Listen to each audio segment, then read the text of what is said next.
Tama yata siya. Ano yan? Ikaw pala hindi may alam.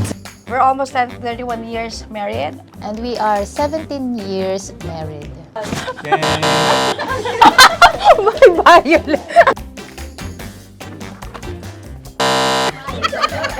Siya lagi siya kumakain eh. Ako yung nagmo-movie, siya kumakain.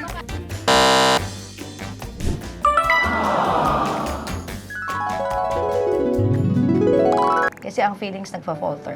Committed kami sa isa't isa. Ang key ay pasensya tsaka maraming understanding. Me time pa rin. Kasi ang hirap mong mag-share ng love, na affection kapag ikaw mismo sa sarili mo, parang ubos ka. Nawawala yung feelings eh. Ikaw. Okay.